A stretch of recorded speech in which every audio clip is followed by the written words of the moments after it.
తెలంగాణ అంటే తాగడం, తినడం అన్నట్టుగా ప్రొజెక్ట్ చేస్తూనే వస్తున్నారు. ఇక సోషల్ మీడియా రీల్స్ బ్యాచ్ అయితే మరీ దారుణంగా తయారైంది. తెలంగాణ అంటే తాగటం, తినడం అన్నట్టుగానే చూపిస్తోంది. దానికి తగ్గట్టుగా గతంలోనూ సినిమాల్లో అదే చూపిస్తూ వచ్చారు.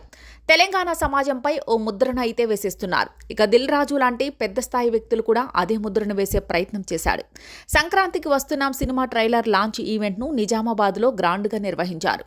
దిల్ రాజు సొంతూరు నిజామాబాద్. అందుకే ఈ మూవీ ఈవెంట్ను అక్కడ నిర్వహించాడు. అసలు తెలంగాణలో సినిమా ఈవెంట్లు జరగవు. ఈ మధ్యే వరంగల్లో కొన్ని సినిమా ఈవెంట్లు నిర్వహిస్తూ వస్తున్నారు.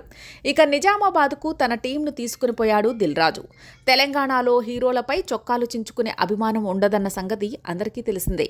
అయితే ఆ ఈవెంట్లో ఆడియన్స్ నుంచి ఎక్కువగా రియాక్షన్లు రాలేదు. దీంతో దిల్ రాజు కొన్ని మాటలు వదిలేశాడు.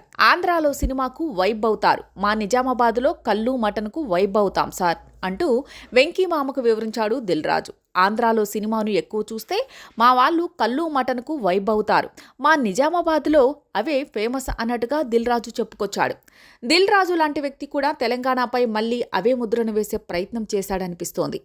నిజామాబాద్లో టికెట్ రేట్లు రూపాయి చారణ ఉన్నప్పటి నుంచి, అంటే 1980 కాలం నుంచి తాను శిరీష్ కలిసి సైకిల్ మీద వెళ్లి సినిమాలు చూసేవాళ్లమని చిన్ననాటి రోజులను గుర్తు చేసుకున్నాడు. సినిమాల వల్లే తాము ఈ రోజు ఈ స్థాయిలో ఉన్నామని, తమ సంస్థకు అనిల్ రావిపూడి పిల్లర్గా నిలిచాడని చెప్పుకొచ్చాడు. ఈ సంక్రాంతికి వచ్చే 3 సినిమాలతో తమ సంస్థకు బ్లాక్ బస్టర్ పొంగల్ అవుతుందని అన్నాడు. డాకు మహారాజ్ని కూడా తామే డిస్ట్రిబ్యూట్ చేస్తున్నామని, గేమ్ చేంజర్, సంక్రాంతికి వస్తున్నాం ఇలా అన్ని బ్లాక్ బస్టర్ అవుతాయని దిల్ రాజు చెప్పుకొచ్చారు.